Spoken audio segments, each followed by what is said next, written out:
Y si estás llegando ahora por aquí, mi nombre es Silvia, soy la creadora del Expreso Español, profesora desde 2008 de español como lengua extranjera para brasileños y también profesora emprendedora digital desde 2020.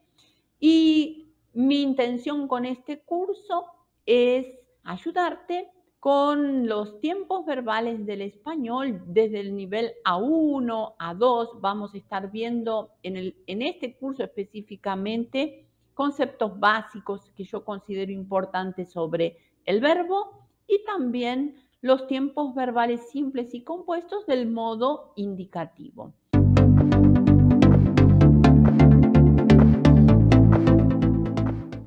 Vamos a empezar hablando sobre qué es el verbo. En gramática decimos que un verbo es una palabra que describe o que expresa una acción, un estado, una situación, realiza una persona, una cosa o un animal.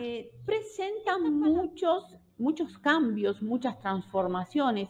Eso hace justamente que sea una palabra tan rica, porque a través del verbo nosotros podemos expresar una actitud, podemos expresar, por ejemplo, una imposición, un deseo, una orden, podemos expresar un hecho como algo más subjetivo, podemos expresar ideas más complejas, ideas más sutiles.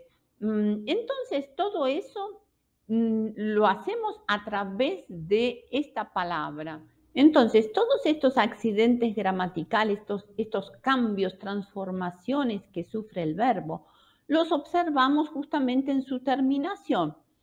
Entonces, conjugar un verbo es expresarlo justamente en todos sus accidentes gramaticales. ¿Cuáles son esos accidentes gramaticales que se dan en el verbo, que sufre el verbo?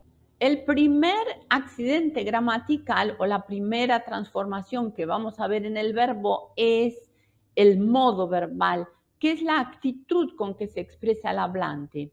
Entonces, cuando el hablante expresa una acción, un hecho, una situación como algo real, como algo cierto, está usando el modo indicativo. Cuando el hablante expresa la acción del verbo como algo más subjetivo, una posibilidad, una probabilidad, desea algo para otra persona, se está expresando en modo subjuntivo. Cuando está dando una orden, cuando está expresando una imposición, instrucciones, orientaciones, pero de una forma más directa, contundente, está utilizando el imperativo. Además del modo, el hablante, a través de la conjugación verbal, expresa la persona. La persona es quien está expresando la acción del verbo. Es primera, segunda o tercera persona. Y todo esto lo vemos siempre en la desinencia, en la terminación del verbo. Y el número sería singular o plural, es decir, el hablante, la persona que expresa la acción del verbo, ¿es una persona o son varias personas? ¿Sí? Es decir, soy yo, por ejemplo, si soy yo es primera persona del singular. Si somos nosotros es primera persona, pero del plural.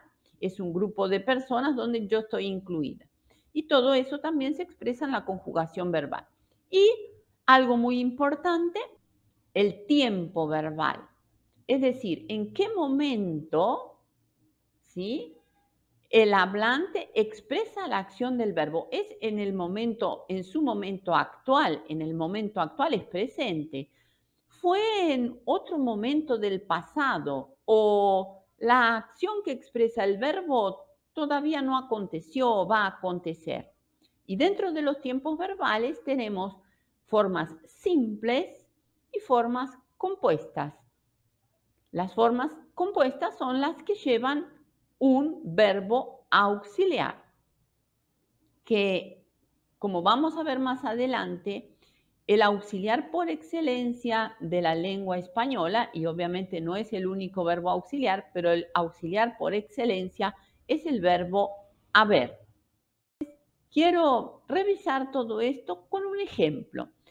Y el ejemplo que tenemos en pantalla es muy simple. Laura siempre llega tarde al trabajo. Si yo quiero analizar el verbo, ¿sí? O la acción expresada por el verbo, llegar, voy a analizar modo, tiempo, persona y número. Entonces, el verbo es llegar, el modo es indicativo, porque el hablante expresa esa acción de llegar como algo cierto, como un hecho real. Ella siempre llega tarde al trabajo. Y el tiempo es presente, la persona es Laura, o sea, es ella, tercera, y el número es singular, tercera del singular. Voy a dejarte una tarea para que realices, pero yo quiero ayudarte con las tareas. Y entonces voy a hacer un ejemplo de la tarea que está, la tarea 1, que está en el material en PDF, en el material de apoyo, junto contigo.